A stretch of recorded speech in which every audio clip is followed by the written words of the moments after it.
إن الحمد لله نحمده ونستعينه ونستغفره ونعوذ بالله من شرور أنفسنا ومن سيئات أعمالنا من يهده الله فلا مضل له ومن يضلل فلا هادي له وأشهد أن لا إله إلا الله وحده لا شريك له وأشهد أن محمدا عبده ورسوله أما بعد. Louange à Allah, le maître des circonstances, on le loue pour tout ce qu'il nous accorde comme bien, comme grâce, et on lui demande de déverser ses grâces et bénédictions sur le prophète Mohammed, sallallahu alayhi wa sallam, sa famille, ses compagnons, et tous ceux qui les ont suivis jusqu'au jour de la rétribution. Alors nous poursuivons toujours l'explication de Nuzhat al-Nazar, fi tawdih al-nukhbat al-fikr, fi mustalah ahli al-athar, al-Hafiz ibn Hajar, qui est donc le livre de al-Hafiz ibn Hajar dans la science du hadith. Alors, Al-Hafiz ibn Hajar dit ceci: لكن إنما وجب العمل بالقبول منها لأنها إما أن يوجد فيها أصل صفة القبول أو ثبوت الصدق الناقل أو أصل صفة الرد وهو ثبوت كذب الناقل أو لا. جيد. C'est-à-dire que il dit ici l'obligatoire ici d'appliquer ce qui est accepté des textes. C'est-à-dire les textes qui sont acceptés, il est obligatoire pour nous de travailler avec ça. Jade. Il dit لأنها إما أن يوجد فيها أصل صفة القبول. Il dit car à l'intérieur, n'est-ce pas, nous avons soit des critères d'acceptation, donc des critères qui nous permettent d'accepter le hadith. وهو ثبوت الصدق الناقل. C'est-à-dire c'est le fait par exemple que celui qui rapporte soit véridique. Jade. Donc ici là on a quoi? On a le maqboul et on a le mardoud. On a le maqboul et on a le mardoud. Jade. Le maqboul, c'est on doit accepter, on doit travailler avec ça. Dans le hadith qui est accepté, on doit travailler avec ça. Le hadith qui est mardoud, qui est rejeté, on ne travaille pas avec ça. Donc ici il dit il est obligatoire pour nous de travailler avec quoi? Avec ce qui est accepté. Donc les textes qui sont acceptés. Il dit soit parce qu'à l'intérieur, il y a les critères d'acceptation. Il dit, c'est quoi? C'est le fait, par exemple, que les rapporteurs ou le rapporteur, celui qui rapporte, la personne qui rapporte soit véridique. Ou bien, dans ce hadith, il y a quoi? Il y a un critère de rejet. C'est-à-dire, il y a un critère dans ce hadith qui nous pousse à rejeter ce hadith. S'il y a un critère de rejet, alors on fait quoi? On jette. C'est-à-dire, le khabar, quand il arrive, ce khabar-là, ou cette information, ce hadith, il dit on est obligatoire de travailler avec ce qui est accepté. Pourquoi? Parce que, soit dans l'information, nous avons quelque chose qui nous permet, n'est-ce pas, de voir que l'information est authentique, donc il y a des critères d'acceptation, ou soit il n'y a pas de critères d'acceptation. Et donc s'il y a des critères d'acceptation dans ce hadith, on travaille avec. Maintenant, s'il n'y a pas de critères d'acceptation, on fait quoi? On rejette. Jade. Ensuite, il dit donc, deuxièmement, donc, soit il y a les sifat, les critères d'acceptation, comme le fait que celui qui rapporte soit véridique, ou bien il y a des sifat, des critères, c'est-à-dire des critères de rejet, comme le fait, il dit ici, que celui qui rapporte, n'est-ce pas, a menti. Donc, le mensonge de celui qui rapporte, n'est-ce pas, là, comment on appelle ça, le récit. Et aussi, il y a le mensonge, on va rejeter. C'est pourquoi il dit, fal awwal yaglib ala dhann sidq al-khabar. Il dit le premier cas. Quel est le premier cas ici? C'est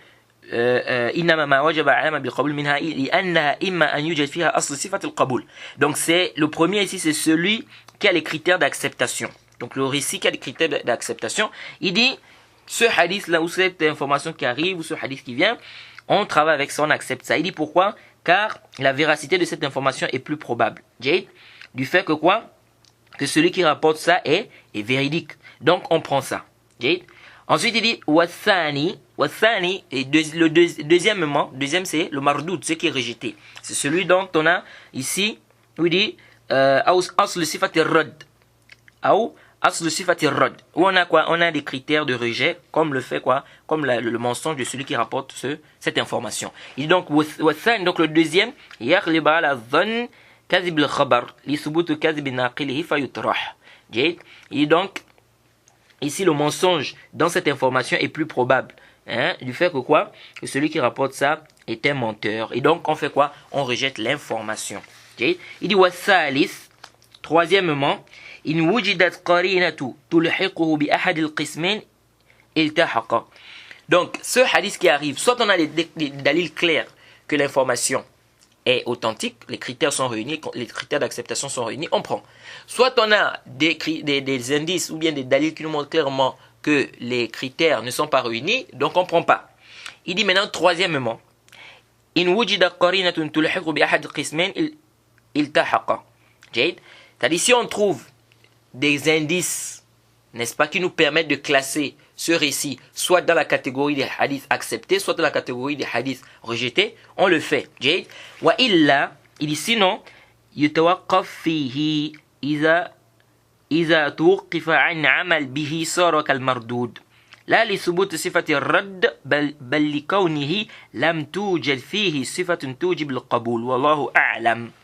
Hafiz ibn Hajar dit, si on ne trouve pas, c'est-à-dire on n'a pas de dalil clair que ce hadith a réuni les critères d'acceptation, on n'a pas aussi des dalils que ce hadith, n'est-ce pas, a réuni les critères de rejet, et on n'a pas aussi des indices qui nous permettent de classer ce hadith soit dans la catégorie des hadiths acceptés ou dans la catégorie des hadiths qui ne sont pas acceptés, n'est-ce pas?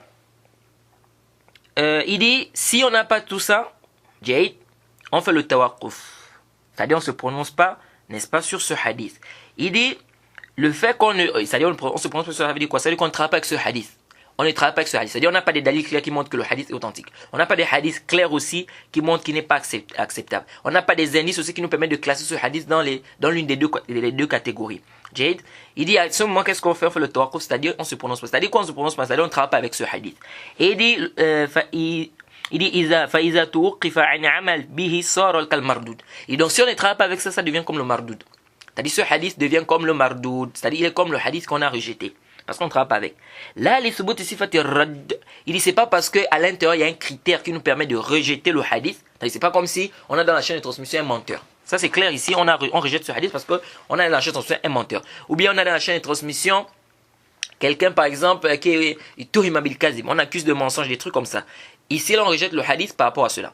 Il dit, mais celui-là, le hadith où on n'a pas des preuves, où l'information n'a pas des preuves que c'est quoi? Que c'est sabit. On n'a pas des preuves aussi que l'information est rejetée et on n'a pas des indices aussi, il dit on fait quoi? On ne travaille pas d'abord avec ça, on fait le tawaqquf. Il dit pas parce que on a vu un attribut, bien on a vu un critère qui nous permet de rejeter, n'est-ce pas? Il dit mais parce qu'on n'a pas trouvé les attributs, bien les critères qui nous permettent, n'est-ce pas, qui nous obligent d'accepter cela. Il dit وقد يقع فيها أي في الأخبار الآحاد المنقسمة إلى المشهور وعزيز وغريب ما يفيد العلم النظري بالقرائن على المختار خلافا لمن أبى ذلك. Il dit dans les informations uniques qu'on a citées, le mashhour, le aziz, le gharib. On a déjà expliqué c'est quoi le mashhour, on a expliqué c'est quoi le aziz, on a expliqué c'est quoi le gharib. Il dit on peut voir dans ces catégories-là, n'est-ce pas, ces informations-là peuvent impliquer la certitude. La certitude nazari. C'est-à-dire la certitude nazari, on a besoin du bahth. C'est-à-dire on arrive au yaqin, li bahth wa nazar. On arrive à cette certitude-là en faisant quoi? En faisant des recherches, n'est-ce pas? On a besoin des dalil, etc. Il dit bil qara'in, s'il y a des qara'in, s'il y a des indices. S'il y a des indices. On a déjà dit qu'il y a un débat des savants par rapport à cela. Que beaucoup de savants disent quoi? Que l'information à caractère unique, n'est-ce pas, n'implique pas la certitude. Beaucoup disent quoi? Que s'il y a des indices, ça implique la certitude. Mais s'il n'y a pas des indices, ça reste dans quoi? Dans le zone. Et d'autres savants qui disent que l'information à caractère unique implique la certitude. Donc Al-Hafiz ibn Hajar dit quoi? Il dit ce qu'on a donné comme c'est-à-dire le mashhour, le aziz ou le gharib. Donc le khabar ahad, il peut impliquer la certitude. Al-Hafiz ibn Hajar dit il peut impliquer la certitude. Il dit bil qara'in, si on a des qara'in, si on a des indices. Al-Mukhtar, l'avis qui est choisi. Khilafan liman aba dhalik. Il dit contrairement à ceux qui ont refusé cela. Donc il veut dire qu'il y a des gens qui ont refusé, qui ont dit que le khabar ahad, même s'il y a des qara'in, même s'il y a des indices, ça n'implique pas la certitude. Ça n'implique pas la certitude. Ensuite il dit wal khilaf fi at-tahqiq lafzi. Wal khilaf fi at-tahqiq lafzi. لأن من جوز إطلاق العلم قيده بكونه نظريا وهو الحاصل عن الاستدلال ومن أبى الإطلاق خص اللفظ العلم بالتواتر وما عداه عنده ظني ولكنه لا ينفي أن ما احتف بالقرائن أرجح مما خلع عنها. Al-Hafiz ibn Hajar veut dire quoi? Il dit en réalité le khilaf, la divergence ici, c'est une divergence terminologique, linguistique, c'est-à-dire la divergence ne se situe qu'au niveau des termes. Sinon en réalité, il n'y a pas vraiment un khilaf. Pourquoi en fait? T'as bien. Parce qu'en fait, ils disent quoi? Que tous ceux qui ont dit que le khabar ahad,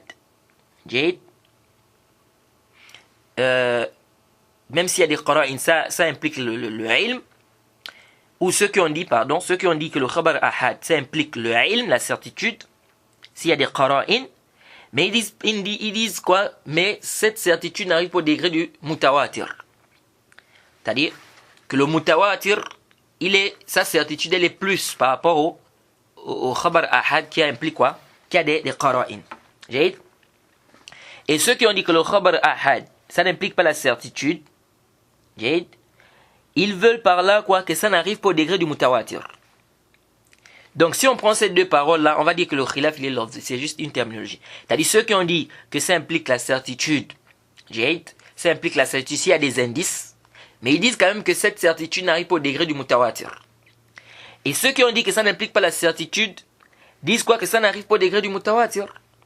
Et donc, de là si on regarde, on peut dire que c'est un khilaf qui est lafzi, c'est-à-dire qu'au niveau juste des termes. Mais ça c'est fihi nazar. Parce que beaucoup de gens qui ont dit que le khabar ahad, les gens des bid'a, qui disent que le khabar ahad, ça n'implique pas la certitude, ils veulent par là quoi après? Ils veulent par là que si ça vient dans les aqaïd et dans la croyance, on ne s'argumente pas de ça, on ne prend pas ça. Et ça c'est pas juste. On a déjà dit que ça c'est complètement batil. Il dit le khilaf ici il est juste terminologique. Il dit il dit parce que ceux qui ont dit que le khabar ahad ça implique la certitude, ils ont restreint ça au fait que ça soit nazariyan. Nazariyan, c'est-à-dire il faut faire le bahth, il faut faire la recherche, il faut l'istidlal, il faut les dalil et tout. C'est pas comme le ilm al-daruri. On n'a pas besoin d'un dalil, on n'a pas besoin de faire l'istidlal. Il doit avoir hasir an l'istidlal. C'est-à-dire que cette certitude va, n'est-ce pas, va s'acquérir par quoi? Par l'istidlal argumentaire ou l'argumentation. ومن أبى الإطلاق, il dit ceux qui ont refusé de dire que l'information unique implique, n'est-ce pas, la certitude. Ceux qui ont refusé de dire que ça implique la certitude, خص اللفظ العين بالمتواتر. Ils ont dit quoi? Ils ont dit la certitude c'est pour le mutawatir. Donc c'est l'information à caractère notoire qui implique la certitude. Le khabar ahad là. وَأَمَّا عَدَاهُ عِنْدَهُ ظَنِّي. Donc en dehors du khabar mutawatir chez lui, c'est quoi? C'est dhanni. Donc ça n'implique pas la certitude, c'est plutôt on a dit plus qu'une probabilité. وَلَكِنَّهُ لَا يَنْفِي أَنَّ مَا احْتَفَّ بِالْقَرَائِنْ أَرْجَحْ مِمَّا خَلَعَ عَنْهَا. Il dit mais celui qui a dit ça là, qui a dit que en dehors du khabar mutawatir ça n'implique pas la certitude, il dit mais il n'infirme pas le fait que si on a des indices, ou le khabar ahad qui a des indices, n'est-ce pas, est mieux, il est prépondérant, n'est-ce pas, il est plus probable que celui qui n'en a pas. Que celui qui n'en a pas, celui qui n'a pas des indices. Bon, comme on a dit, ça c'est un mabhaz toujours, n'est-ce pas, chez les gens de... Maintenant, Al-Hafiz ibn Hajar dit وَالْخَبَرْ الْمُحْتَفُ بِالْقَرَائِنْ أَنْوَاعٍ. Donc, il nous a parlé ici de qara'in. Al-Hafiz ibn Hajar nous a dit l'information. Si l'information vient, et que ça, c'est un khabar ahad, information à caractère unique, et qu'il y a des indices, ça peut impliquer la certitude. Donc, certitude nazar. Et ça, c'est l'avis de beaucoup de savants. Et vous trouvez beaucoup de savants qui ont cet avis.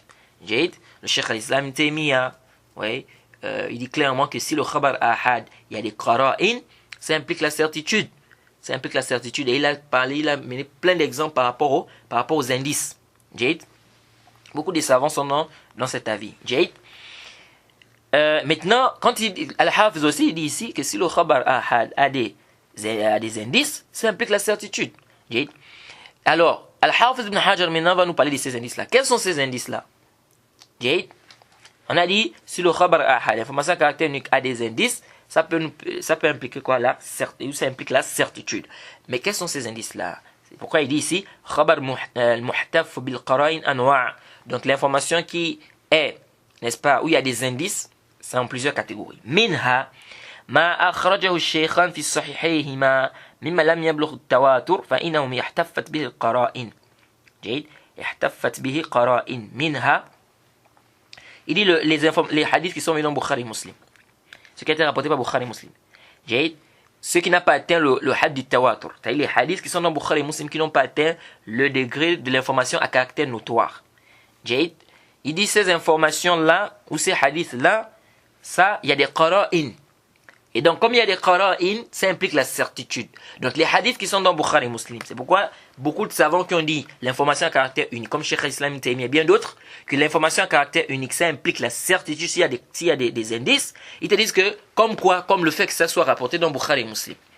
C'est un indice et donc cette information implique la certitude. Donc, le hadith qui est rapporté dans Bukhari et Muslim, c'est un hadith qui implique la certitude. On est sûr que le prophète Mohammed sallallahu alayhi wa sallam a dit ce hadith. Jade. Il dit donc parmi les qara'in, il dit jalalatuhuma fi hadha ash-sha'n. Il dit qu'est-ce pour à cause de quoi? Il dit ici à cause de la valeur de ces savants-là, de Bukhari et Muslim. Jade. La valeur de leurs livres. Jade. Leur valeur dans ce domaine, dans cette discipline. Jade. Bon, ça aussi, fihi ma fi. Jade. Parce qu'il y a beaucoup de savants aussi qui, n'est-ce pas, qui ont une grande valeur dans l'islam, l'imam Malik, l'imam Shafi'i, l'imam Ahmed et bien d'autres. Mais est-ce que leurs hadiths, les hadiths qu'ils ont rapporté, l'imam Ahmed par exemple, ou bien l'imam Malik, les hadiths qu'ils ont rapportés, ça le même degré que les hadiths qui sont dans Bukhari Muslim? Il dit ici, تقدمهما في التمييز الصحيح على غيرهما. Du fait quoi qu'ils ont décidé, n'est-ce pas, de ne rapporter que des hadiths authentiques, de faire le tamiz en fait. C'est-à-dire, ils ont décidé de séparer entre les hadiths authentiques et les hadiths qui ne sont pas authentiques. Donc, ça c'est une mise, c'est un indice qui nous montre que l'information qu'ils apportent, n'est-ce pas, ça implique la certitude, surtout qu'ils ils se sont mis des conditions, n'est-ce pas, très élevées, avant de prendre quoi, un hadith. Il dit, Al-Hafiz continue, il dit, وَتَلَقِّ الْعُلَمَاءِ لِكِتَابَيْهِمَا بِالْقَبُولِ. Le fait que la communauté, n'est-ce pas, a accepté ces deux, c'est-à-dire les savants se sont mis d'accord, n'est-ce pas, sur l'acceptation de ces deux livres. Et donc ça c'est un ijma', ici. Donc ça montre quoi? Ça nous montre ici que ça montre que ce sont des indices, ou bien ça fait partie des indices qui nous montrent que l'information, n'est-ce pas, les hadiths qui sont rapportés à l'intérieur dans Bukhari Muslim, impliquent la certitude. Comme on a dit, ça c'est l'avis des savants qui voient que l'information a caractère unique. C'est pourquoi vous allez voir qu'il y a beaucoup de savants qui vont vous dire que dire comme ça de manière absolue, que l'information a caractère unique, n'implique pas la certitude, ils disent c'est pourquoi on vous dit que ça c'était même pas connu des salafs. Mais par contre, ce qu'il faut dire, selon ces savants-là, c'est quoi? C'est que l'information à caractère unique, s'il y a des indices, ça implique la certitude. Mais on a dit, l'avis qui est juste, l'avis que nous trouvons juste là le plus savant, c'est que l'information à caractère unique implique la certitude. Qu'il y ait des qara'in, qu'il n'y ait pas des qara'in, du moment où c'est sabit, c'est authentique, c'est prouvé, khalas, ça implique la certitude. Maintenant, ça peut ne pas impliquer la certitude, c'est-à-dire on peut douter de cette information si on a des indices, des dalils, des trucs comme ça qui nous montrent clairement que l'information ici c'est une information douteuse. Mais lorsque l'information est prouvée, c'est authentique, ça implique la certitude. وهذا التلقي وحده أقوى من في إفادة العلم بمجرد كثرة الطرق القاصرة عن التواتر. Donc il dit le fait que ces savants-là se soient tous mis d'accord et ont accepté le Sahih Bukhari et le Sahih Muslim, il dit ça seulement, c'est même plus fort, n'est-ce pas, que la certitude qui peut être acquise par le nombre, la multitude de chaînes de transmission. C'est-à-dire, il veut dire en fait quoi? Que quand on parle du mutawatir, on parle de quoi? On parle de kasrat al-turuq, que les chaînes de transmission viennent, et que les chaînes de transmission sont nombreuses. Il dit le fait que la communauté ou les savants se soient mis d'accord pour accepter le Bukhari Muslim, ça déjà même, ça dit ça seulement, ça suffit déjà pour, n'est-ce pas, qu'on dise que ces hadiths impliquent là la certitude, n'est-ce pas? Donc ça suffit, et c'est même plus fort. Il dit ça seulement, c'est plus fort. C'est même pas que ça suffit. Il dit c'est plus fort, il dit c'est plus fort ici que le simple fait de dire que ça implique la certitude à cause de ces tours, à cause de ces chaînes de transmission. Donc c'est ce qu'il dit, c'est-à-dire le fait que la communauté soit unanime sur ça, et ça suit le fait que ce sont des hadiths authentiques, cela implique la certitude, plus même le simple fait que ces chaînes de transmission soient nombreuses. إلا أن هذا يختص بما لم ينتقده أحد من الحفاظ مما في الكتابين وبما لم يقع التجاذب بين مدلوليه مما وقع في الكتابين حيث لا ترجيح لاستحالة أن يفيد المتناقضان العلم بصدقهما من غير الترجيح لأحدهما على الآخر. Le Hafiz ibn Hajar dit, il dit ce qu'il a cité là, comme exception, les hadiths qui sont rapportés dans Bukhari et Muslim, de la communauté unanime sur ça, etc. Il dit ça c'est restreint sur des hadiths qu'on n'a pas quoi, ou des hadiths que les savants n'ont pas parlé dessus. Que les savants n'ont pas parlé en rendant ça par exemple faible. Parce que vous devez savoir que dans le Bukhari et Muslim, il y a certains hadiths où certains savants ont parlé, comme l'imam al-Daraqutni, Abu Mas'ud al-Dimashqi, Ibn Hazm. Donc, certains savants ont parlé sur certains hadiths, n'est-ce pas, dans le Sahih Bukhari et le Sahih Muslim. Il dit donc, tout ce qu'il a parlé là, ce sont des hadiths où il n'y a pas eu d'intiqad, c'est-à-dire, c'est des hadiths où tous les savants sont unanimes. Ça montre quoi? Ça montre que des hadiths où aucun savant de hadith n'a parlé. Aucun savant n'a dit que ce hadith est faible, ou bien que ce hadith est ceci ou cela. Le hadith dans Bukhari et Muslim, quelqu'un vient, aujourd'hui un bon matin, il vient dire que c'est da'if, on dit sa parole est mardoud alayhi. On prend sa parole, on jette ça sur son visage. C'est-à-dire, ce hadith-là, aucun savant n'a parlé sur ça. Aucun savant n'a dit qu'il était faible. Aucun. Le hadith dans Bukhari et Muslim. Toi, tu viens un bon matin, tu dis non, le hadith est da'if. On dit ta parole de da'if là, c'est mardoud alayka, c'est toi qui es da'if. On dit quoi? C'est toi le da'if. Donc ici là, on ne prend pas cette parole là.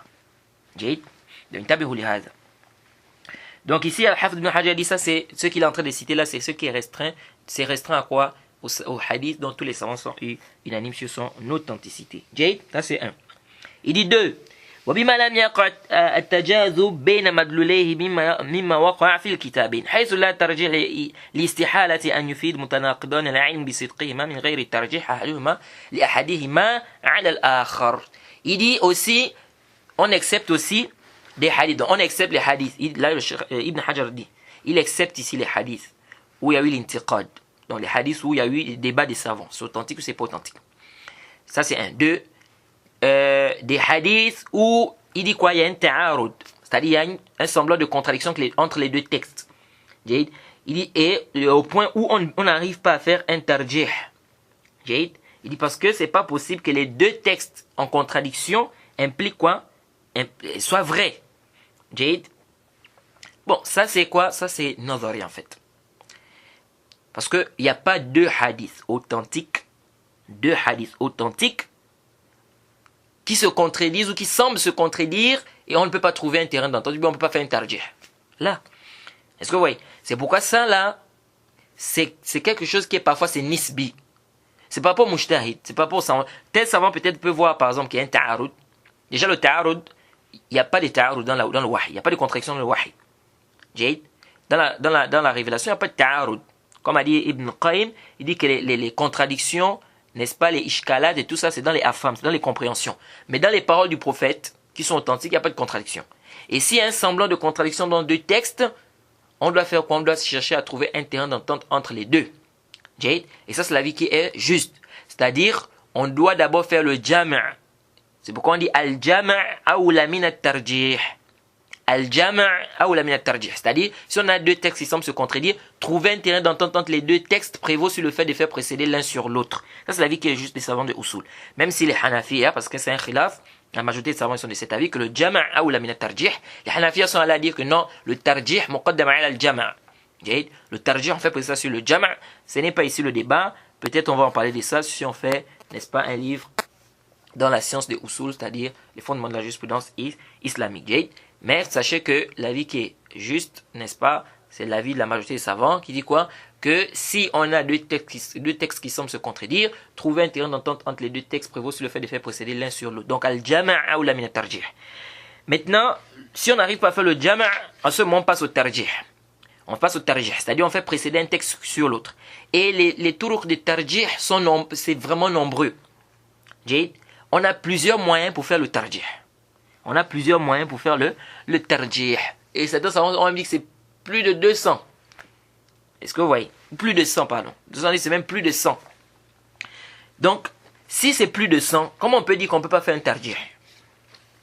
C'est-à-dire, si les turuq du tarjih, c'est-à-dire faire précéder un texte sur un autre, il y a plusieurs moyens de faire précéder un texte sur un autre. C'est plus de 100. Comment on va dire qu'on ne va pas trouver, on va pas arriver à faire le tarjih? Vous voyez? Donc ici on dit quoi? On dit s'il y a un semblant de contradiction entre deux textes, on fait le jama', on cherche à trouver un terrain d'entente entre les deux textes. Si on ne trouve pas, on fait le tarjih. Et le tarjih, il y a plusieurs moyens de faire le tarjih. On peut regarder, on peut dire par exemple al-qawl muqaddam ala al-fi'l, la parole on fait précéder sur l'acte. On peut par exemple ici dire que on peut parler du nasr. Le nasr aussi ça fait partie du tarjih. On peut parler aussi on peut dire que ça a abrogé ça. On peut aussi faire précéder par exemple un par rapport à l'authenticité. On dit par exemple celui-là il est plus authentique que celui-là. Les rapporteurs qui ont rapporté ça sont plus dignes de confiance que ceux-là. Donc il y a plusieurs manières comme ça. Comme là par exemple on est en train de parler du mutawatir et du khabar ahad. Parce que certaines personnes disent mais quelle est la faïda de diviser les hadiths en mutawatir et khabar ahad? Certains vont te dire que l'intérêt, quel est le profit? C'est-à-dire, on profite quoi de ça? Puisque les savants sont tous unanimes qu'on travaille avec lorsque c'est authentique. Le khabar ahad, si c'est authentique, c'est prouvé. Khabar mutawatir, c'est prouvé, on travaille avec ça. Ils sont tous unanimes. Et quelqu'un dit, mais ouais, donc la faïda de parler de ça, de khabar, de diviser en khabar ahad. Certains savants te disent que te disent, la faïda, c'est lorsqu'il y a un ta'arud. Au cas où il y a une contradiction et qu'on n'arrive pas à faire un jama', ça fait partie des turuq de tarjih. De faire précéder par exemple ce qui est mutawatir sur ce qui est quoi? Sur ce qui est ahad. Donc ici je disais que ici le tarjih, il y a toujours une façon de faire le tarjih. Je vais dire comme ça qu'on ne peut pas faire le tarjih, c'est par rapport à un mujtahid, c'est-à-dire c'est par rapport à un savant. Parce qu'un savant peut trouver, il n'arrive pas à faire un tarjih, mais un autre savant va faire le tarjih. Un autre savant va faire le tarjih. Donc il va faire précéder un texte sur l'autre par rapport à certains indices, par rapport à certaines preuves. Ensuite il dit وما عدا ذلك فالإجماع حاصل عن تسليم صحته على تسليم صحته. Il dit en dehors de ce qu'on a cité, donc les hadiths où certains savants ont critiqué, qui sont dans Bukhari et Muslim, comme l'imam Daraqutni, et les hadiths où il y a un ta'arud et on n'arrive pas à faire le tarjih. Bien sûr, on a dit que ça c'est par rapport à un mujtahid. Mais sinon, il n'y a pas de texte authentique, n'est-ce pas, dont on ne peut pas faire le tarjih. Ça c'est par rapport au mujtahid. Un autre mujtahid, il peut quoi? Il peut arriver à faire le tarjih. Il dit en dehors de ça, en dehors de ce qu'il a cité, il dit fal ijma' hasilun ala taslim sihhatihi. Il y a un consensus, n'est-ce pas, qu'on se soumet, qu'on accepte, n'est-ce pas, ces hadiths, c'est-à-dire on accepte ces hadiths-là. Donc des hadiths qui sont dans Bukhari et Muslim, où il n'y a pas eu d'intiqadat, il n'y a aucun savant qui a critiqué ces hadiths. Le hadith, il est authentique. Il n'y a pas de ta'arud. Entre deux textes, il n'y a pas de contradiction entre deux textes. Entre ces deux textes dans Sahih Bukhari ou Muslim. Ici, il dit quoi? Il dit, il y a un consensus des savants qu'on doit faire quoi? On doit travailler avec ces hadiths, on prend ces hadiths. Donc ça veut dire, comme je vous ai dit, que si quelqu'un vient aujourd'hui, il vient vous dire qu'un hadith est daïf dans le Sahih Bukhari et Muslim, et il n'y a aucun savant des hadiths qui a dit que c'est daïf, sa parole est mardoud alayhi, on dit c'est toi qui es daïf. Ta parole est rejetée. Ensuite le cheikh dit فإن قيل. Et ici on nous dit إنما اتفقوا على وجوب العمل به لا على صحته منعناه. Et ici quelqu'un nous dit ces savants se sont tous mis d'accord qu'on doit travailler avec ces hadiths-là. C'est obligatoire de travailler avec ces hadiths-là, mais pas que c'est authentique. Il dit ça là, on interdit ça. On interdit ça. والسند المنع أنهم متفقون على وجوب العمل بكل ما صح ولو لم يخرجه الشيخان ولم يبقى للصحيحين في هذا مزية.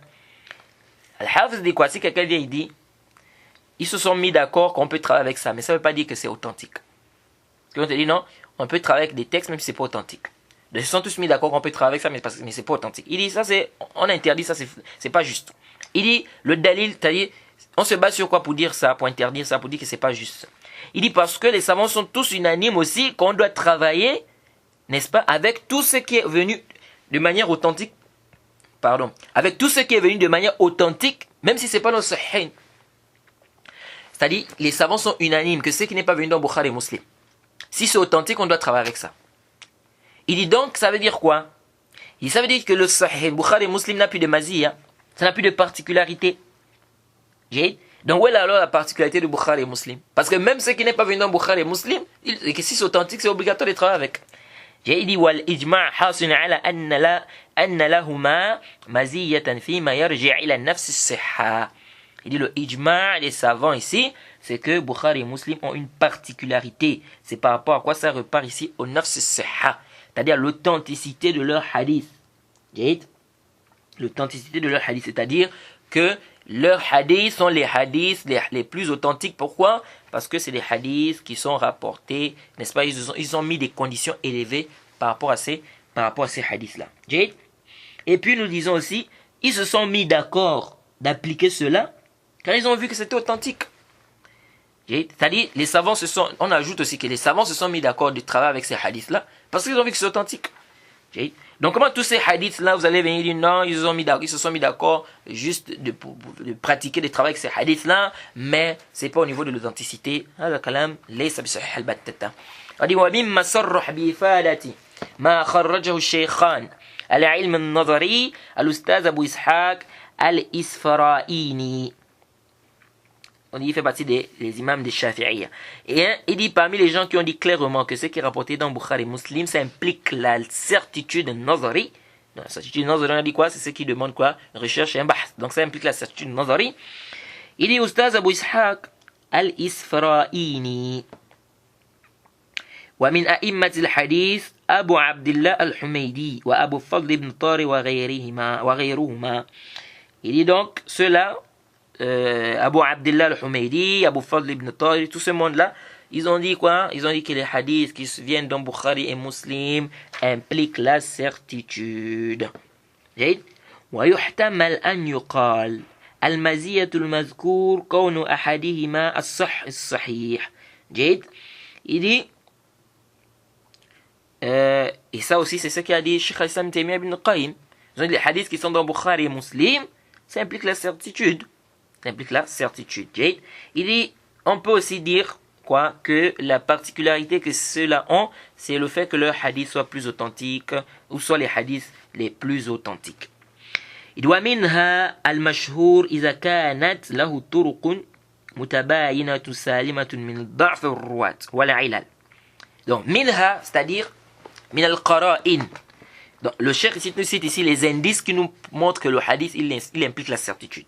Il dit, parmi les qara'in, il a cité quoi? Il a le fait que ça soit dans Bukhari et Muslim. Il a accepté les hadiths où on a fait l'intiqad et bien les hadiths où il y a le ta'arud. Okay?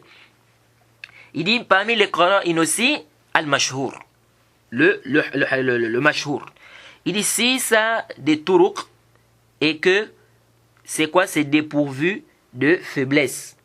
C'est dépourvu de faiblesse. C'est-à-dire, ces chaînes-là ne sont pas faibles. Il n'y a pas de faiblesse à l'intérieur. Ces hadiths-là aussi, qui sont mashhour, n'est-ce pas? Et dans les chaînes de transmission, et ça des turuq et les chaînes de transmission, il n'y a pas de faiblesse, n'est-ce pas? Il dit ces hadiths-là aussi impliquent là. C'est parmi les indices qui nous montrent que le hadith implique la certitude. ومما صرح بإفادته العلم النظري الأستاذ أبو منصور البغدادي والأستاذ أبو بكر ابن فوراك وغيرهما. Donc tous ceux-là, ils ont dit quoi? Abu Mansour al-Baghdadi et l'autre, et Abu Bakr ibn Furak, ils ont dit que ces hadiths-là impliquent la certitude. Ça implique la certitude. Bon, Abu Bakr ibn Fourak, on dit il avait été dans le mazhab des Asha'ira. Il dit wa minha, c'est-à-dire parmi les qara'in, n'est-ce pas? C'est-à-dire parmi les indices, que si on voit ça dans un hadith, ça implique la certitude, donc le ilm al-nazari. Il est parmi les indices al-musalsal bil a'immat al-huffaz al-mutqinin. Il dit ici le fait que quoi, qu'il y ait une chaîne successive, n'est-ce pas, des savants qui maîtrisent, c'est-à-dire qui ont le itqan, le hayd, qui ont une grande capacité de mémorisation, qui maîtrisent. Il dit haythu la yakun ghariban, de telle sorte que ça ne soit pas étrange, ça ne soit pas gharib. كالحديث الذي يرويه أحمد بن حنبل مثلا ويشاركه فيه غيره عن الشافعي. Il dit comme le hadith que l'imam Ahmed rapporte par exemple, et d'autres personnes rapportent ça aussi, n'est-ce pas? D'après, il rapporte ça des Shafi'i. Imaginez-vous un hadith que l'imam Ahmed et bien d'autres rapportent des Shafi'i. Parce que vous devez savoir que l'imam Ahmed, il a également quoi? Ils ont profité, c'est-à-dire l'imam Ahmed a profité de l'imam Shafi'i. L'imam Shafi'i aussi a profité de l'imam Ahmed. Donc un hadith que l'imam Ahmed, par exemple, rapporte de l'imam Shafi'i, que d'autres aussi rapportent de l'imam Shafi'i, il dit ça c'est des qara'in, des indices. ويشاركه فيه غيره عن مالك ابن أنس. Ou un hadith qui rapporte par exemple de Malik ibn Anas, et il y a d'autres qui rapportent ça également de Malik ibn Anas. فإنه يفيد العلم عند سامعه بالاستدلال من جهة جلالة رواته. Il dit ça implique quoi? La certitude chez celui qui va écouter. À cause de quoi? De la valeur de ces rapporteurs, de ceux qui rapportent ça. Donc vous imaginez l'imam Ahmed vous rapporte un hadith, l'imam Malik vous rapporte un hadith, ou bien l'imam Ahmed rapporte un hadith, l'imam Shafi'i par exemple. Vous imaginez, n'est-ce pas, ces savants-là, le itqan, ces huffaz, ces savants, c'est-à-dire c'est des huffaz, c'est des mutqin, c'est-à-dire c'est des savants qui maîtrisent, qui avaient des grandes capacités de mémorisation. Alors ici, ils disent que cette information-là, ça fait partie des indices qui nous montrent l'information. On est sûr, on doit être sûr de cette information. Il dit وأن فيه من صفات اللائقة الموجبة للقبول ما يقوم مقام العدد كثير من غيرهم. Il dit et c'est pourquoi? Parce que ils ont à l'intérieur, il y a des critères dans ces savants-là qui obligent l'acceptation de ce qu'ils disent. Et ceci prend la place même du grand nombre. Donc même si c'est pas un grand nombre, mais ces savants-là seulement, même s'ils sont, c'est les seuls à rapporter par exemple cette information. Ils ont des attributs, ils ont des critères, n'est-ce pas? Ils ont des attributs qui poussent, n'est-ce pas, à être convaincus, à être sûrs de l'information qu'ils nous ramènent. Comme je disais, Cheikh Al-Albani te donne une information. Il te dit Cheikh Sam Temi a dit ceci ou cela. Ou il te dit j'ai vu telle ou telle chose. Ou bien Cheikh Rabi', ou bien Cheikh Ibn Uthaymin, ou Cheikh Ibn Baz par exemple. Rahimahumullah al-jami'. Rahimahumullah. Si par exemple cela il te donne une information, il dit j'ai vu ça, ou bien j'ai entendu ça, ou bien ceci ou cela, ou tel a dit ceci ou cela. Qu'est-ce que cette information-là implique? C'est pas la certitude, c'est la certitude. C'est la certitude, pourquoi? Par rapport à leur valeur, par rapport, on sait que c'est pas des menteurs, n'est-ce pas? C'est des savants qui sont reconnus pour leur religion, etc., etc. Et ils sont connus également. Donc, vous venez dire ici, non, peut-être ceci, cela, tout ça, c'est des ihtimalat qu'on ne prend. Il dit, ولا يتشكك من له أدنى ممارسة بالعلم وأخبار الناس أن مالكا مثلا لو شافهه بخبر أنه صادق فيه. Il dit, aucune personne, n'est-ce pas, qui a un minimum de pratique dans les informations des gens, n'est-ce pas, ne peut douter que si l'imam Malik, par exemple, lui donne une information comme ça de sa propre bouche, qu'il est quoi? Il est véridique dans ça. Donc il ne va pas douter. Celui qui a quoi? Une pratique, n'est-ce pas, du ilm, des akhbar, qui a une pratique, qui a le ilm, n'est-ce pas, qui connaît les informations, etc., les hadiths, tout ça, il ne va pas douter que si l'imam Malik lui donne une information comme ça de sa propre bouche, il ne va pas douter qu'il est véridique dans ça. فإذا انضاف إليه من هو في تلك الدرجة ازداد قوة وبعد ما يخشى عليه من السهو. Il dit, si on ajoute à cela que quelqu'un qui est au même niveau que l'imam Malik rapporte aussi cette histoire, ou rapporte cette chose, il dit, ça ajoute quoi? Ça ajoute la force dans cette information. Et donc de là, le sahou, donc l'erreur est éloignée. L'erreur est éloignée. De là, n'est-ce pas, l'erreur qu'on craint est éloignée. Jade. Ensuite, le Hafiz ibn Hajar continue, il dit وهذه الأنواع التي ذكرناها لا يحصل العلم بصدق خبر منها إلا لعالم بالحديث متبحر فيه العارف بأحوال الرواة مطلع على العلل. Il dit donc ces catégories que nous avons citées là, qui impliquent la certitude, n'est-ce pas, de l'information. Il dit cela ne peut être pour le savant de hadith, celui qui a une grande connaissance. L'esprit connaît la situation des rapporteurs, il connaît la faiblesse des hadiths, etc. جيد. وكون غيره جيد لا يحصل له العلم بصدق ذلك لقصوره عن أوصاف المذكورة التي ذكرناها لا ينفي حصول العلم للمتبحر المذكور. C'est ce qu'on a toujours dit. Il dit le fait que d'autres personnes n'aient pas la certitude sur, n'est-ce pas, certaines informations sur l'information, n'est-ce pas, du fait, du manque, n'est-ce pas, à cause d'un manque des critères cités, cela ne veut pas dire que cette information n'implique pas la certitude chez celui qui est connaisseur, comme on a cité. C'est comme on a dit, donc celui qui vient qui nous dit, c'est pourquoi l'avis qu'on a adopté, c'est l'avis qui dit quoi, que le khabar ahad, ça implique la certitude. N'est-ce pas? L'information à caractère unique implique la certitude. Qara'in, pas qara'in, ça implique la certitude. Jade. Maintenant, si on a dit qara'in, ça nous ajoute la certitude. Jade. Il dit, donc, c'est pourquoi on a dit maintenant, celui qui vient qui nous dit non, ça n'implique pas la certitude, on dit ça n'implique pas la certitude, chez qui? Chez toi ou bien chez tout le monde? C'est pas chez tout le monde. Il y a des savants, chez qui ça implique la certitude.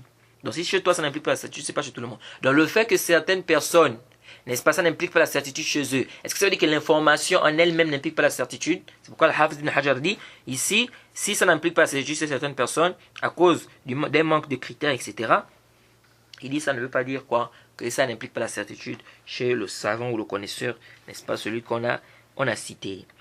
Il dit donc, en résumé des indices qu'on a cités, donc les indices qui nous permettent de considérer que le hadith implique la certitude, il dit en résumé, il dit premièrement, il dit premièrement, on a restreint quoi? Ce qui est dans le Sahihin. Parmi les indices qui montrent que l'information implique la certitude, c'est rapporté dans Bukhari Muslim. Ça c'est un. Il dit wasani 2, bima lahu turuq muta'addida. C'est qu'il y a plusieurs chaînes de transmission. Si le hadith a plusieurs chaînes de transmission, c'est parmi les indices qui montrent que l'information implique la certitude. Bien évidemment, ces chaînes doivent être authentiques. Parce que s'il y a plein de chaînes de transmission et que le hadith, il n'y a que des menteurs à l'intérieur, des kadzaboun, tout ça là, on va dire que le hadith, il est quoi? Il est daif. Il dit, donc le 2, c'est qu'il y a plusieurs chaînes de transmission. Il dit 3, bima rawahul a'immatu. C'est qui a été rapporté par les imams, par les savants. Comme l'imam Malik, Shafi'i, l'imam Ahmed. Ces savants-là sont reconnus dans le hifz, le itqan, etc. Donc c'est parmi les indices. Il dit, donc ça c'est le 3. Il dit, il dit les trois indices là peuvent se regrouper dans un seul hadith.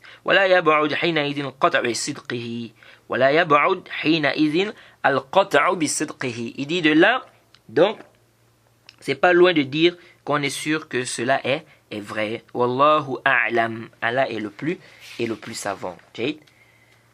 Alhamdulillah, on a terminé avec cette histoire du khabar ahad, du fait de l'ilm, du khabar mutawatir. Là, le Hafiz ibn Hajar, il va maintenant rentrer, là on va rentrer réellement maintenant dans les explications des terminologies des hadiths. Parce que depuis là, le Hafiz ibn Hajar est en train de nous parler du khabar ahad, du khabar mutawatir, tout ça. C'est vrai, on a parlé du mashfour, du aziz et du gharib, alhamdulillah. Mais cette partie, il parlait beaucoup du khabar. Est-ce que ça implique la certitude, pas la certitude? Alhamdulillah, là maintenant il va rentrer dans les terminologies des hadiths. Il dit, ثم الغرابة إما أن تكون في أصل السند. Il dit ensuite dans le gharaba, donc le hadith, on a parlé de ça, du hadith étrange. Mais là il va nous parler maintenant des catégories des textes étranges. Le hadith gharib, le hadith étrange, on a dit que c'est quoi? C'est un hadith qui est rapporté par une seule personne. Donc le plus petit nombre des gens qui ont rapporté le hadith c'est 1. C'est ça le plus petit nombre. Il dit summa al-gharaba imma an takun fi asl as-sanad. Donc le gharaba, Donc le fait que le hadith soit étrange, il dit soit c'est au niveau du sanad, du asl, de la base de la chaîne de transmission, donc la base du hadith. Il dit ay fi mawdi' alladhi yadur al-isnan alayhi wa yarji'. C'est-à-dire c'est l'endroit où la chaîne de transmission tourne. La chaîne de transmission tourne et c'est l'endroit où on revient. C'est-à-dire quoi? C'est-à-dire la chaîne de transmission, tout ce qui rapporte le hadith, tous reviennent sur une personne. Hein, par exemple, on prend un cas, on dit par exemple Ibn Omar. Donc tous ceux qui ont rapporté le hadith, ce hadith, le rapport de qui? De Ibn Omar. Donc ici c'est quoi? C'est le asl sanad. Il dit وَلَوْ تَعَدَّدَتْ طُرُقِ إِلَيْهِ وَهُوَ طَرَفُهُ الَّذِي فِيهِ الصَّحَابِي أَوْ لَا يَكُنْ كَذَلِكَ. Il dit بأن يكون التفرد في أثنائه كأن يروي عن الصحابي أكثر من واحد ثم ينفرد بروايته عن واحد منهم شخص واحد. Donc ici il dit s'il y a plusieurs chaînes de transmission, et même s'il y a plusieurs chaînes de transmission, il dit وهو طرفه الذي فيه الصحابي أو لا يكون كذلك. C'est-à-dire tout le hadith revient à un même compagnon. Donc il dit si tout le hadith revient par exemple à une seule personne, donc même s'il y a plusieurs chaînes de transmission, mais si ça revient à une seule personne, ça revient par exemple à un seul compagnon, ou pas, il dit bien ou bien il y a eu un isolement au milieu de la chaîne de transmission. C'est-à-dire que le compagnon a rapporté le hadith. Du compagnon, il y a plusieurs personnes qui ont rapporté ça de lui. Et à partir de là, il y a eu un seul rapporteur qui a rapporté ça de la personne. C'est-à-dire le hadith est rapporté du compagnon. À partir du compagnon, plusieurs personnes rapportent.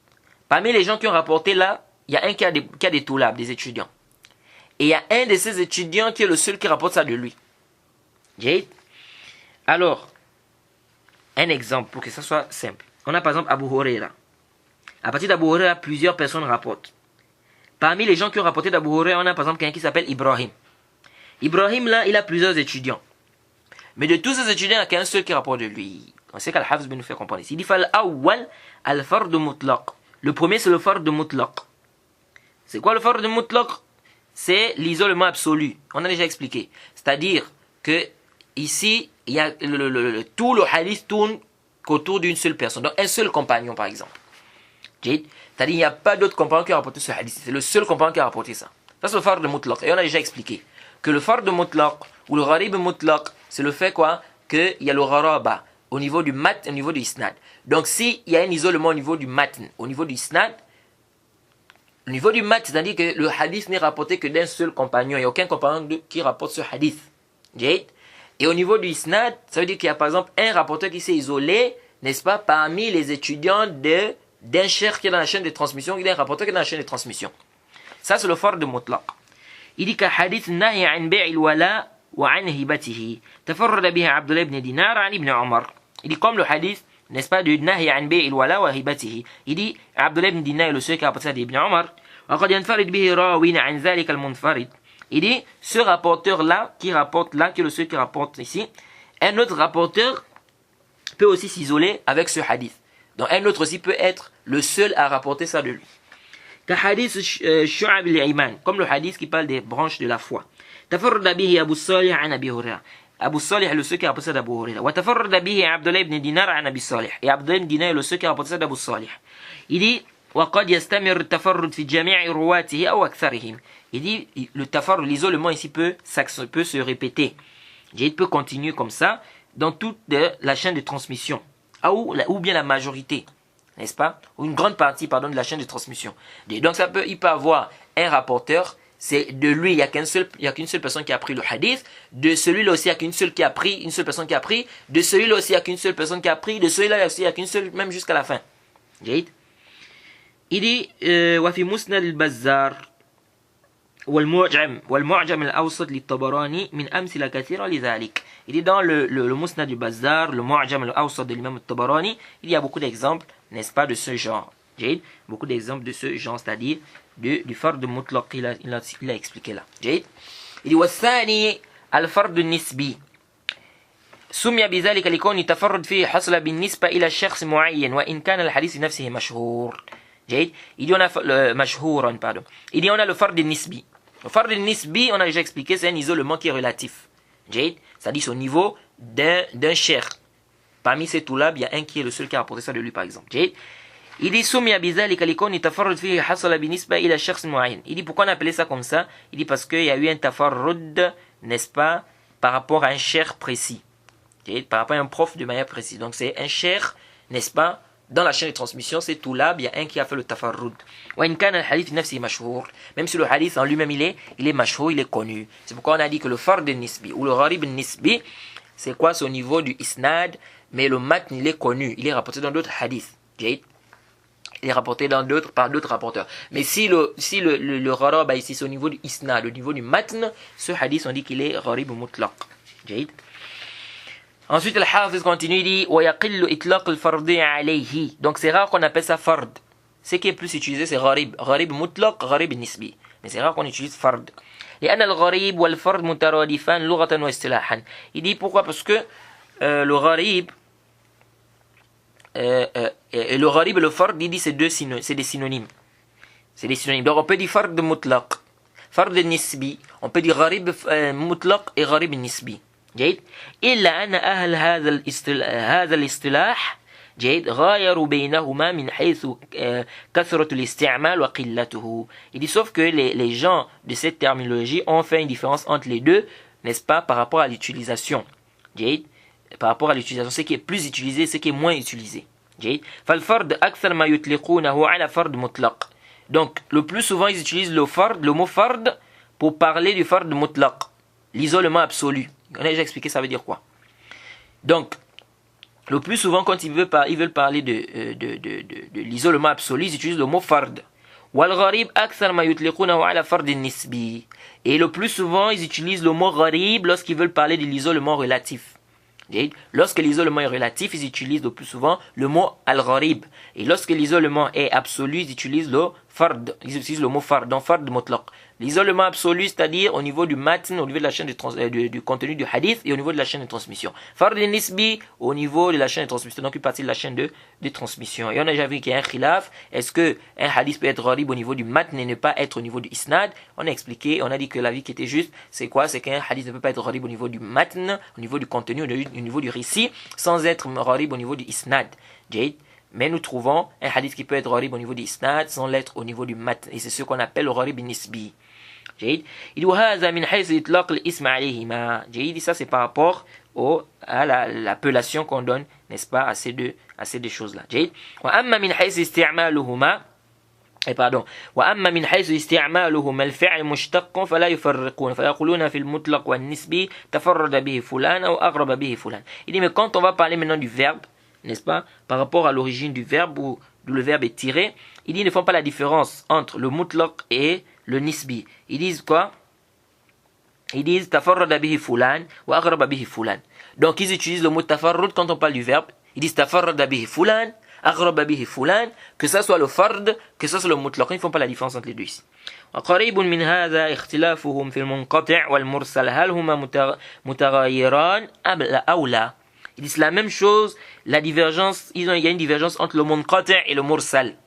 Est-ce que le munqati' c'est le mursal et le mursal c'est le munqati', ou bien il y a une différence entre le munqati' et le mursal? Il y a une différence ou pas? Jade. Parce que le mursal c'est le hadith qui est rapporté d'un tabi'i, qui rapporte directement du prophète Mohammed sallallahu alayhi wa sallam sans mentionner le rapporteur intermédiaire entre lui et le prophète. Ça c'est le mursal. Et on va expliquer, on va détailler ça quand on va arriver inshallah sur cela. Ensuite on a comment on appelle? Le munqati'. Le munqati' c'est un hadith où il y a une coupure dans la chaîne de transmission, au milieu de la chaîne de transmission, mais cette coupure n'est pas de manière successive. Parce que si la coupure est de manière successive, le hadith il est mu'adal. Donc c'est munqati'. Mais dans le munqati' là, il y a certains savants qui disent que tout hadith où la chaîne de transmission n'est pas rattachée, on dit que c'est munqati'. On dit que c'est munqati'. Mais ici, l'istilah qui est d'abord le as quand on dit munqati', c'est quoi? C'est qu'il y a une coupure au niveau du milieu de la chaîne de transmission. Il y a un rapporteur qui a sauté, ou deux, ou trois, ou quatre, ou plusieurs rapporteurs, mais c'est pas de manière successive. Jade.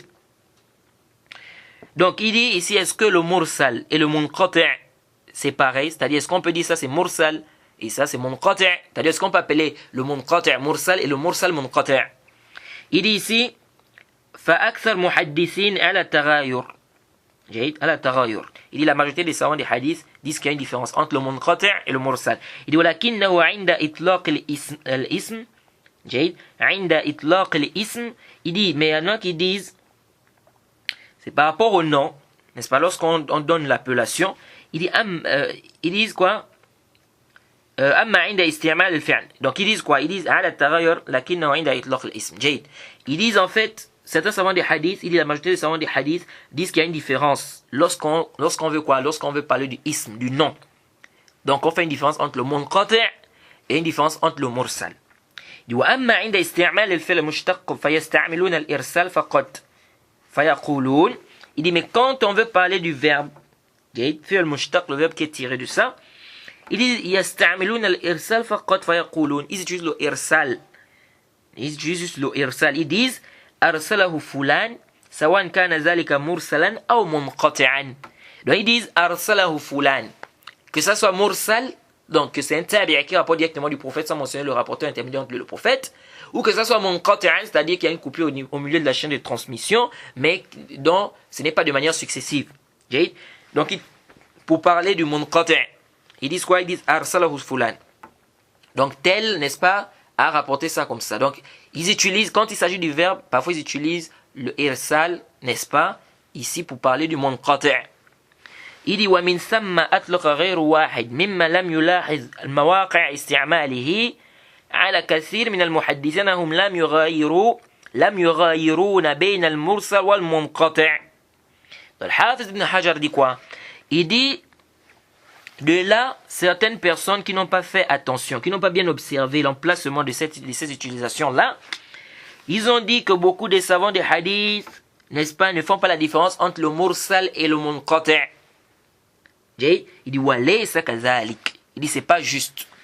Donc Al-Hafiz ibn Hajar veut nous dire qu'en réalité les savants des hadiths font la différence entre le mursal et le munqati'. Mais le problème c'est qu'ils utilisent le verbe. C'est différent du nom. Arsalahu fulan pour parler de ce qui est munqati'. Mais ça ne veut pas dire qu'ils appellent ça mursal. Donc c'est munqati'. Est-ce qu'ils appellent ça mursal? Là, mais ils utilisent le verbe. Donc arsalahu fulan pour parler de ce qui est munqati'. Parce que arsalahu, quand on dit arsala, c'est comme, on peut dire, parce que souvent on dit quoi, le hadith mursal, le hadith expédié. C'est-à-dire, il n'a pas cité celui qui est intermédiaire, il n'a pas mentionné celui qui est intermédiaire entre lui et la personne de qui, ou bien la personne dont il fait l'attribution du récit. Donc ici, il dit ici qu'ils ont fait la différence entre le ism et le fi'l. Donc au niveau du ism, au niveau du nom, ils ne disent pas quoi, ils n'appellent pas mursal munqati', munqati' mursal. Mais ils font quoi au niveau du irsal, au niveau du verbe, ils peuvent dire arsalahu fulan. Il dit walaysa kazalik lima harna. Il dit ce n'est pas comme, c'est pas juste. Donc ceux qui ont dit que les savants des hadiths ne font pas la différence entre le mursal et le munqati', il dit ça c'est pas juste pour ceux qu'on a détaillés. Wa qalla man nabbaha ala nuktati fi zalika. Il dit très peu de personnes mettent un accent sur cela. C'est-à-dire très peu de personnes expliquent, n'est-ce pas, ce que je viens d'expliquer là. Donc Al-Hafiz ibn Hajar, c'est comme il dit quoi? Il dit que très peu de personnes expliquent ce que je viens de vous expliquer, c'est-à-dire que c'est pas comme ça comme les gens ont compris, que les savants ne font pas la différence entre le mursal et le munqati'. Non, il dit c'est quoi? Ils utilisent, n'est-ce pas, le mot, c'est le verbe qu'ils utilisent, arsalahu fulan, pour parler du munqati'. Mais ça veut pas dire qu'ils utilisent le ism, le nom qui est mursal, pour parler de ce qui est munqati'. Donc il dit très peu de personnes expliquent cela. Jay explique cela. Et puis, ici aussi, il n'y a pas de mal. Il n'y a pas de mal aussi à dire cela. À dire, par exemple, lorsque tu fais un charh, tu dis, tu trouveras très peu de personnes qui vont t'expliquer telle ou telle chose. Ou tu trouveras très peu de personnes qui vont t'expliquer ce que moi je suis en train de t'expliquer là. Il n'y a pas de mal aussi à dire cela. Comme Al-Hafiz ici a dit, très peu de personnes mettent là un accent sur ça. Jade. Et aussi, je tiens à rappeler que quand on dit tafarrada fulan, que telle personne s'est isolée avec un hadith, ça montre pas que le hadith est forcément faible. Il peut avoir un isolement dans la chaîne de transmission, il peut avoir un isolement d'une personne, mais ça ne veut pas dire que le hadith il est da'if. Il faut faire attention, on dit tafarrada fulan, ça ne veut pas nécessairement dire que le hadith est da'if. Comme certaines personnes ont compris, c'est-à-dire ont compris, il y a des gens qui ont compris que quand ils voient dans un livre on dit tafarrud fulan, ça veut forcément dire que le hadith est da'if. Là il y a le zam. Là il y a le zam. Le tafarrud c'est l'isolement. Tel rapporteur c'est isolé. Il est le seul qui a rapporté ça. Il peut être le seul qui a rapporté ça et le hadith est authentique. Donc le tafarrud ne veut pas dire que c'est forcément da'if. Comme le hadith qui est dans Bukhari Muslim comme on a dit. Le hadith innama a'malu binniyat. Omar ibn al-Khattab le seul qui a rapporté du prophète.